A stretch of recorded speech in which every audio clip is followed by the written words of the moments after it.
Nah, selamat pagi anak-anak. Selamat pagi.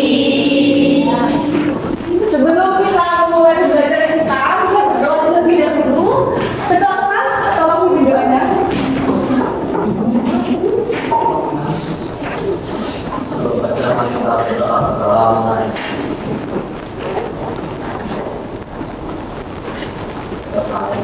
Oke.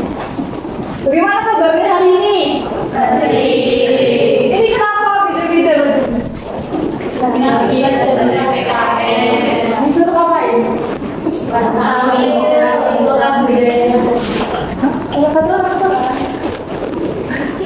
Alisa kenapa? Alisa? Kenapa tadi? Di PPKN? Oke. Hari ini ada tidak hadir? Hadir semua ya? Hadir semua. Gak apa-apa, masih bisa dipakai.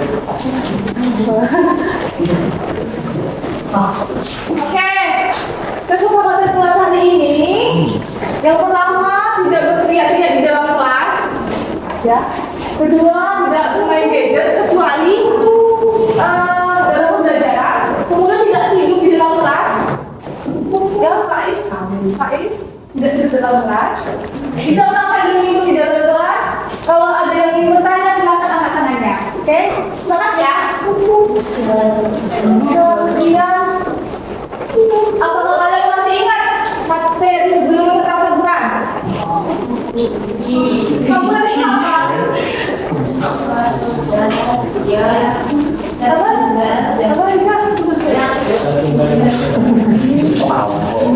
tunggulah dapat dibedakan. Ada lagi yang lain? Campuran itu apa? Campuran itu adalah gabungan dari keluarga atau lebih. Ya, campuran itu dapat dipisahkan menjadi zat penyusun dengan metode yang tepat. Jenis-jenis campuran itu ada campuran homogen dan campuran heterogen. Nah, campuran homogen itu yang pada penyusun campuran itu tidak dapat dibedakan lagi menjadi antara satu dengan yang lain. Contohnya apa? Ya, air gula.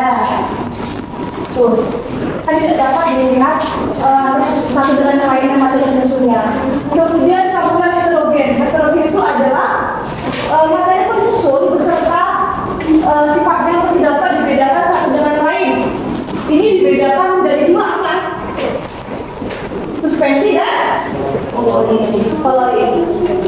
Kalau suspensi itu penyusunnya masih dapat dibedakan dan dapat dipisahkan dengan penyakit sederhana. Contohnya seperti yang sudah kita praktek kemarin itu pasir dan air. Itu kan masih bisa dibedakan nih antara pasirnya dan airnya.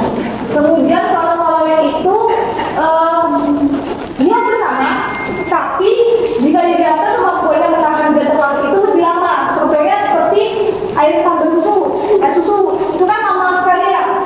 Kalau misalnya dibiarkan tuh lama sekali terlihat materi penyusunnya. Kalau koloid. Kemudian ada yang pernah lihat jatuh ini enggak di rumah? Ibunya. Nah, kegiatan apa ini? Apa? Menyari. Apa benar menyari? Mengaya. Ya. Tujuannya itu apa? Ya, supaya tepung-tepungnya itu lebih halus. Jadi yang bergerak itu dapat tertampung di atas saringan. Jadi bedanya ini dengan ini itu apa? Apakah ada perbedaan? Beda ya. Kalau yang ini itu materi penyusunnya itu lebih partikelnya itu lebih besar dibandingkan yang ini. Kalau teman-teman pernah lihat medium kopi untuk menghindari ampasnya, ini disebut penyaringan atau filtrasi. Kalau ini disebut pemayakan. Karena partikelnya lebih besar ini dibanding ini. Oke, dari pembelajaran kita hari ini yaitu melalui kegiatan studi literatur, percobaan dan diskusi, peserta didik dapat menyesuaikan atau bisa campurkan sesuai karakteristik campuran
Sudah kerjakan 55 menit.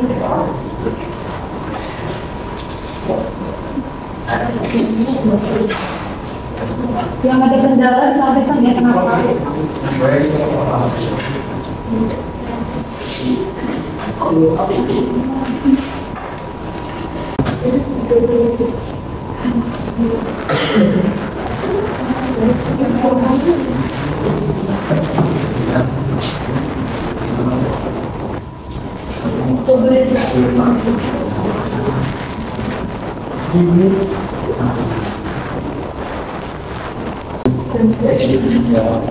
Bisa loh.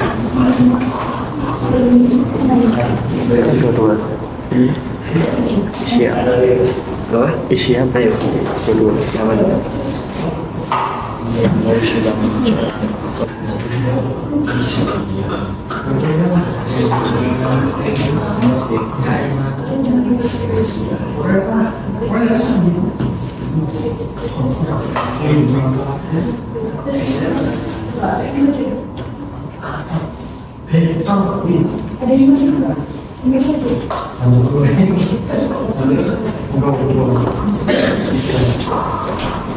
Waktunya habis ya, udah selesai semua kan?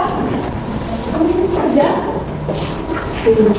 Oke, lanjut ya.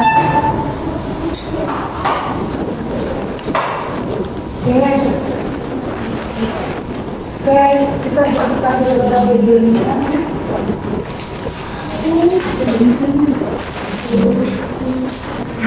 Oke, ibu mau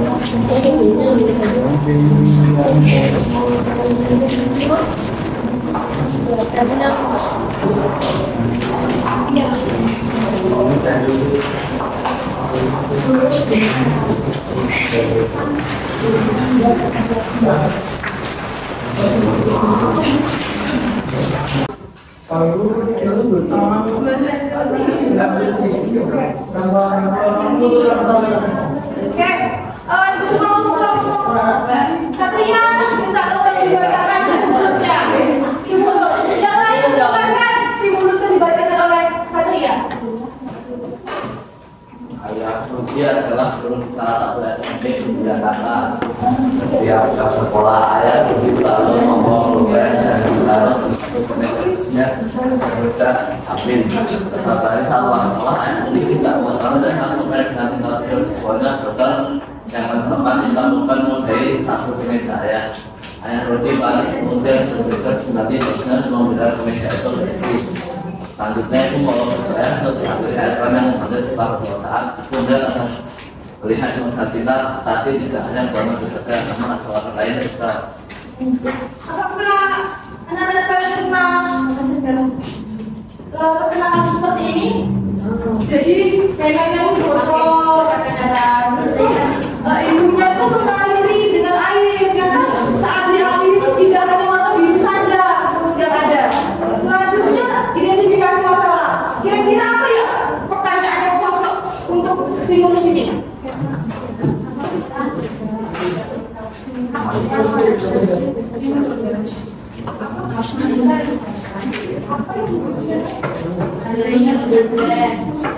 Ada makalahnya sih.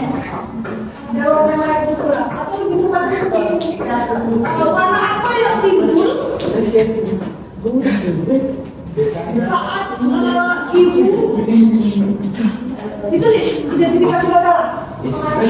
Warna apa yang timbul? Warna apa yang timbul saat ibu mengaliri noda tinta dengan air? Iya, kita sepakat ini. Saya sama. Warna apa yang timbul saat ibu mengaliri noda tinta dengan air?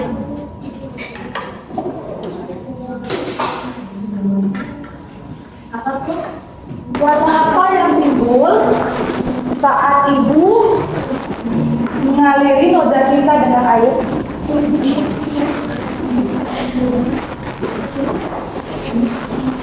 Sudah? Oke. Sudah ya? Gimana? Selanjutnya untuk olahraga, anak-anak saya bisa menggunakan video pembelajaran dan ajar ataupun website yang dapat di-cek dari sini atau juga bisa dari aplikasi yang ada. Kemudian untuk pengumpulan data di meja anak-anak sekalian sudah tersedia spidol. Lalu ini apa namanya? Gelas kimia. Lalu ini apa namanya? Kasani. Kemudian ini dan penggaris yang sudah di bawah masing-masing. Selanjutnya anak-anak sekalian silakan untuk mengukur dari bawah sini ke sini 2 cm. Silakan diukur. Silakan mengukur 2 cm. Sudah?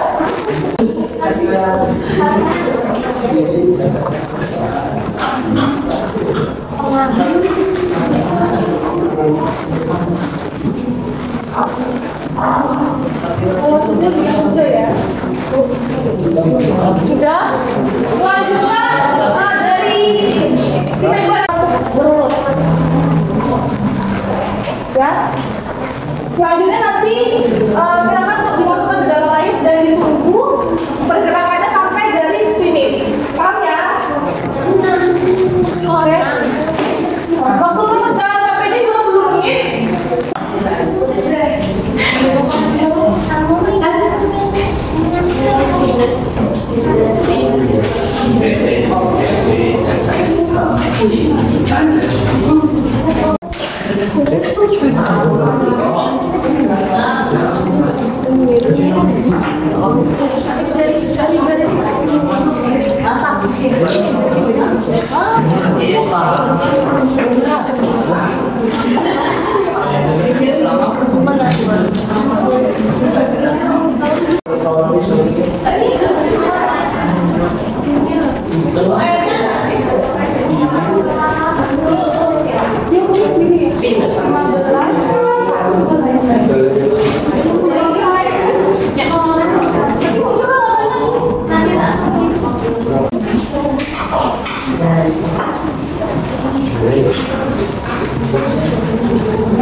Warna pemisah seadanya itu diletakkan dalam KPD, oke?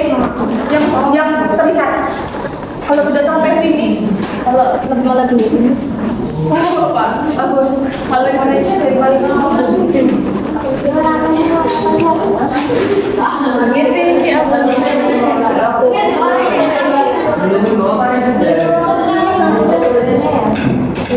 Terus pink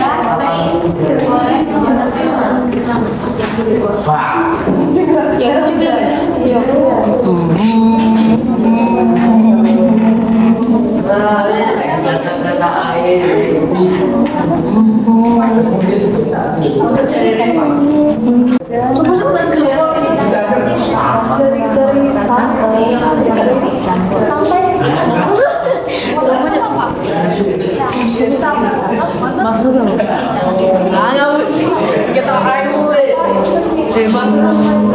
Cowok tadi oh, yang ini ya. Yang ini warnanya. Iya, satu. Kairo boy sama.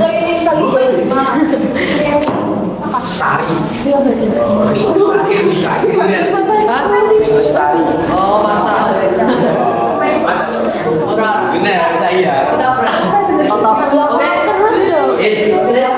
Oke, tanpa. Jika itu di sini.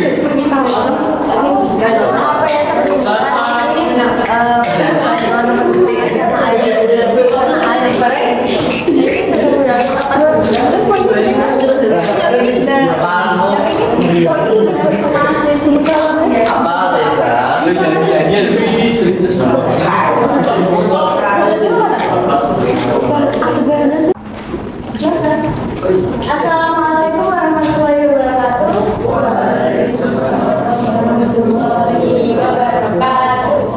Selamat siang, perkenalkan kami dari kelompok 6 yang beranggotakan saya, Timbalan Negara Pemerintah nomor absen 32. Saya Zainal Wardani, absen 10.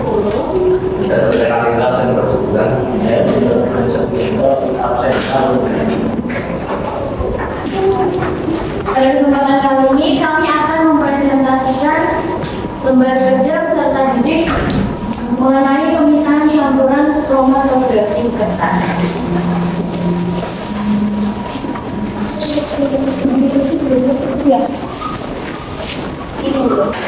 Hari ada guru di salah satu SMP di Cilacap.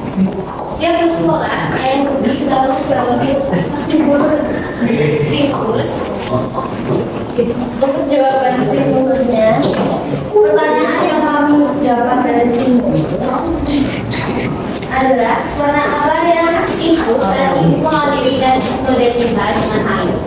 Kemudian hasil pengumpulan data yang sudah kita amati, pertama pada warna hitam, warna pemisahnya ada jingga, biru tua, dan biru muda. Kemudian jingga berjarak 4,9 cm, kemudian biru tua berjarak 6,3 cm, dan biru muda berjarak 6,4 cm. Kedua, warna biru, warna pemisahnya ada ungu, biru muda, dan biru tua. Jarak pada warna ungu ada 2 cm, kemudian jarak pada biru muda ada 5,1 cm, dan jarak pada biru tua adalah 5,9 cm. Ketiga, ada warna merah, warna pemisahnya ada merah muda, jingga, dan kuning. Kemudian pada jarak merah muda ada 2,4 cm, kemudian pada warna jingga jaraknya 3,8 cm, kemudian jaraknya pada kuning ada 4,5 cm.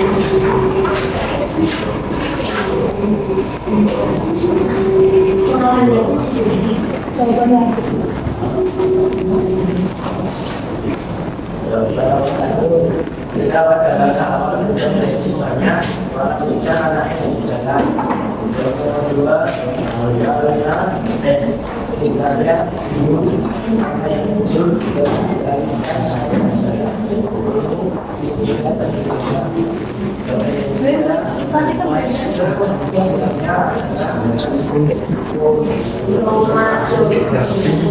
karena yang bekerja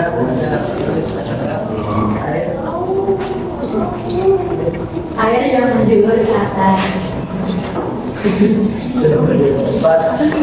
dalam fotografi kertas yang berlalu karena berlalu akan tidak dicoba dibandingkan dengan gas yang berlalu itu karena fotografi yang berlalu menimbulkan adalah kurang dari air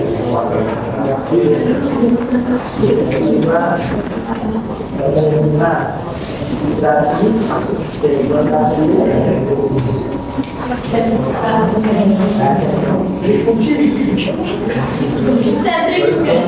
Kesimpulan dari kromatografi patutnya pemisahan molekul berdasarkan perbedaan pola pergerakan antara fase dan tiap untuk memisahkan komponen yang terdapat rata-rata dua metode kromatografi dapat memisahkan data tidak dikenal menjadi komponen-komponennya dalam skema kecil sehingga setiap komponen tersebut dapat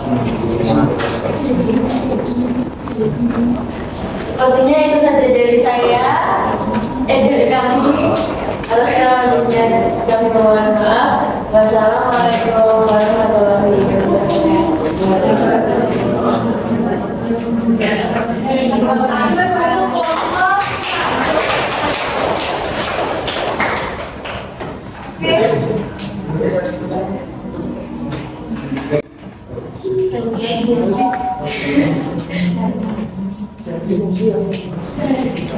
Tadi kita udah tapi gue udah kromatographi sudah sesuai.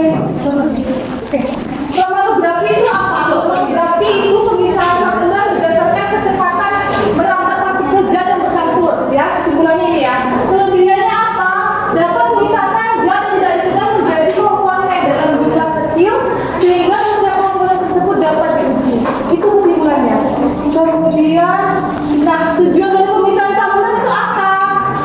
Yang pertama itu memurnikan suatu zat, contohnya kemarin seperti filtrasi.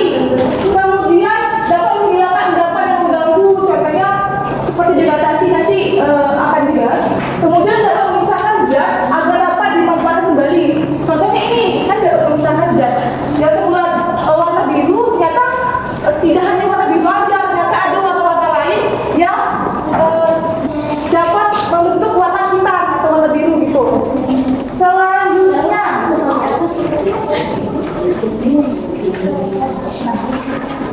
ternyata jenis-jenis metode pemisahan campuran itu bisa dibedakan lagi berdasarkan partikel tidak terlarut dan partikel yang larut. Ya, partikel yang tidak larut itu adalah pada campuran yang berjenis suspensi dan koloid. Ya diperhatikan ya, karena partikel zat yang dilarutkan lebih besar dibandingkan partikel zat pelarut. Nah, contohnya degradasi. Nih, coba lihat video di depan. Dia itu dalam membentuk campuran. Jadi ini contohnya air dari pasir. Jadi menuangkan air ke wadah lain, itu yang disebut degradasi. Mungkin sering kita lakukan ini ya. Selanjutnya pengayakan. Mungkin air atau paman kalian atau siapapun itu pernah nonton ini. Jadi pasirnya diayak terlebih dahulu. Nah, seperti ini. Adiknya pernah lihat ini? Pernah? Tuh, itu namanya pengayakan. Contohnya seperti tadi tepung. Kemudian penyaringan atau filtrasi. Ini contohnya hidrokopi seperti tadi. Jadi misalkan partikel yang jauh lebih kecil dibandingkan pengayakan, itu bedanya. Nah, kalau digunakan itu biasanya kayak satu kali filtrasi. Jadi yang lolos ini yang disebut apa? Filtrasi. Yang di atasnya apa yang disebut? Residu. Selanjutnya sentrifugasi. Ini adalah alatnya. Ini biasanya tuh di alat laboratorium untuk memisahkan plasma darah dan sel darah merah dan sel darah putih. Jadi cara kerjanya di bawah itu diputar. Ini cara kerjanya diputar, oke? Kemudian pemisahan magnetis. Ini contohnya pada eskavator. Jadi untuk memisahkan benar-benar mengandung mesin dan badan. Jadi waktu pengukuran. Selanjutnya pada partikel larut itu dilakukan untuk partikel zat yang lebih kecil dibandingkan pemisahan campuran pada partikel larut. Contohnya apa metodenya? Evaporasi dan kristalisasi. Contohnya pada pengolahan garam dari larut. Jadi evaporasi atau kristalisasi sama, hampir sama tapi berbeda.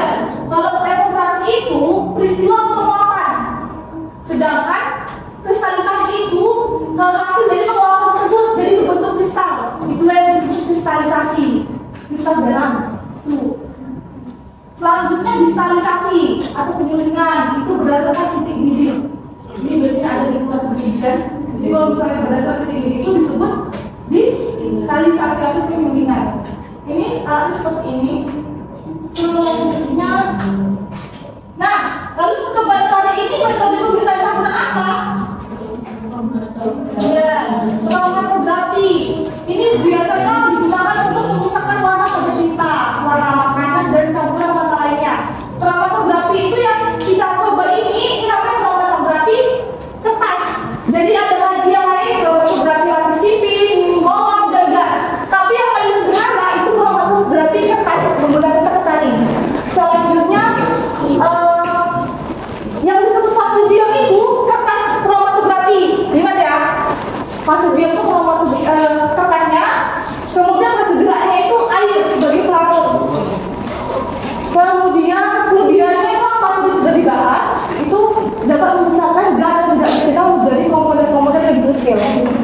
Oke? Oke, sampai di sini paham nggak?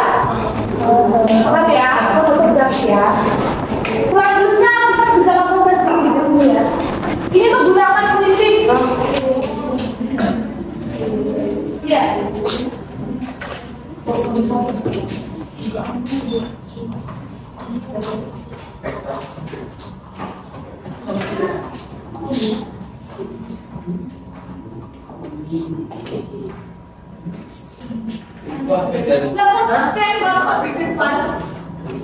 menggunakan kode 44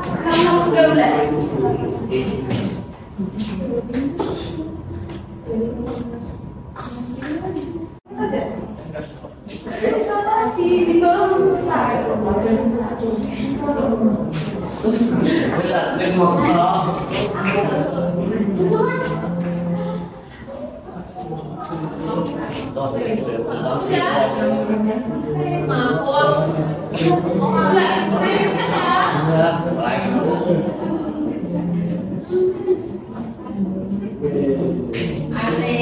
Yang juara 1 Andre, juara kedua 3 Reza. Ini tepuk tangan semuanya.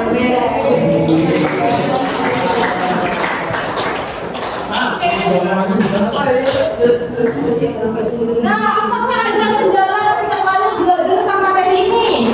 Oh iya. Tidak ya, bisa ya. Bagian mana yang menurut kalian paling sulit? Apa? Tidak ada. Oh, nggak tahu. Nah, ini tugas kalian.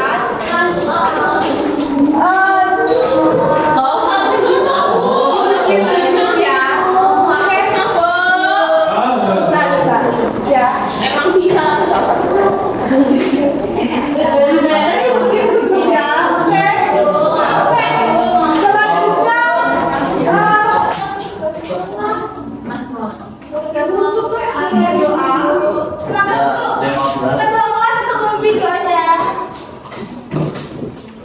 Di pelajaran mari kita berdoa mulai.